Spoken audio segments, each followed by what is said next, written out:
서울 부동산 시장, 지금 대체 무슨 일이 벌어지고 있는 걸까요? 하나의 시장을 두고 정부와 민간이 전혀 다른 이야기를 하고 있습니다. 오늘 이 상반된 통계 속 숨겨진 진실을 파헤쳐 보겠습니다. 여러분은 어떻게 생각하세요? 지금 서울 아파트값 정말 안정되고 있는 걸까요? 아니면 다시 오르고 있는 걸까요? 바로 이 질문에 대한 답이 지금 시장의 가장 큰 미스테리입니다.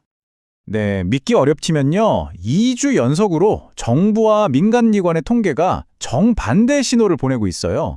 한쪽에선 이제 안정되고 있다고 말하는데 다른 한쪽에선 아니 상승세가 더 거세지고 있다고 경고하는 거죠. 대체 누구의 말이 맞는 걸까요? 자, 그럼 지금부터 그 혼란스러운 숫자들을 직접 한번 확인해 보시죠. 바로 이 표가 문제의 핵심입니다. 똑같은 11월 넷째 주 서울 아파트 시장을 분석했는데 결과를 좀 보세요. 한국부동산원은 상승세가 둔화됐다고 하는데 KB부동산은 오히려 상승세가 확대됐다고 말합니다. 같은 시간, 같은 시장을 두고 전혀 다른 두 개의 현실이 존재하는 셈이죠. 특히 송파구를 한번 볼까요? 한국부동산원은 0.39% 올랐다고 했는데 KB부동산은 0.95%나 올랐다고 합니다. 이 둘의 차이가 무려 0.56%포인트에 달해요. 같은 지역을 보고도 이렇게나 다른 해석이 나온다는 게 정말 놀랍지 않나요? 그렇다면 도대체 왜 이런 차이가 발생하는 걸까요? 이제부터 그 진짜 이유를 하나씩 파헤쳐 보겠습니다. 비밀은 바로 데이터를 모으는 방식에 있습니다. 차이는 바로 누구에게 그리고 어떻게 묻느냐에 있었습니다. KB부동산은 거의 2배 가까이 많은 표본을 조사하고요. 현장의 공인중개사들이 직접 시세를 입력하는 방식입니다. 반면에 한국부동산원은 전문조사원이 여러 데이터를 종합해서 이게 적정 가격이다라고 판단을 내리는 거죠. 그러니까 하나는 현장의 목소리에 가깝고 다른 하나는 분석가의 판단이 더 들어간다고 볼 수 있겠습니다. 이 차이가 왜 중요하냐고요? 쉽게 말해 더 넓은 그물을 던지면, 즉 표본이 많으면 예상치 못한 급등 지역 같은 큰 흐름을 포착할 확률이 높아지고요. 또 현장의 목소리인 중개사 데이터는 시장의 미묘한 분위기 변화를 가장 빨리 감지할 수 있기 때문입니다. 특히 요즘처럼 거래가 뜸한 거래 절벽 시기에는 단 몇 건의 거래만으로도 통계가 크게 출렁일 수 있는 거죠. 자, 이렇게 상반된 신호가 마구 쏟아지는데 그럼 우리는 이 시장을 어떻게 바라봐야 할까요? 이제 가장 현실적인 조언으로 넘어가 보겠습니다. 전문가들은 정말 한 목소리로 이야기합니다.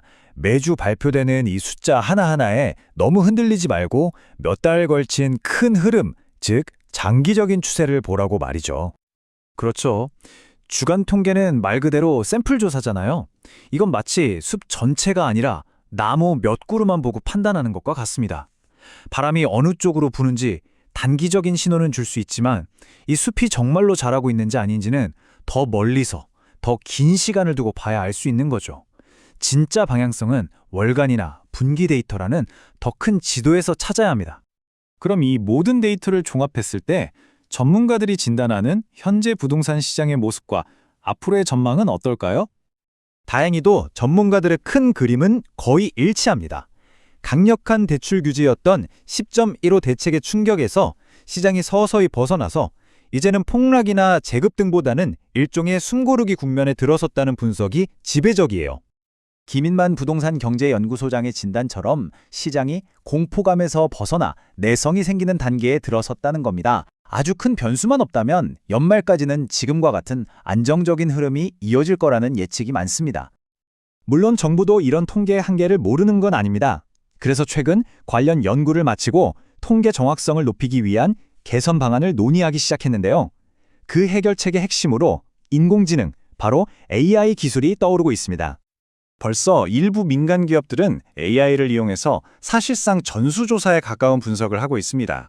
전국 아파트의 90%에 달하는 데이터를 실시간으로 분석한다니 이제 표본 오차라는 말 자체가 무의미해지는 거죠. 이것이 바로 통계의 미래이자 우리가 앞으로 더 정확한 시장 신호를 얻게 될 희망일 겁니다. 오늘 이야기를 통해 우리는 같은 현상도 어떻게 측정하느냐에 따라 전혀 다르게 보일 수 있다는 걸 확인했습니다.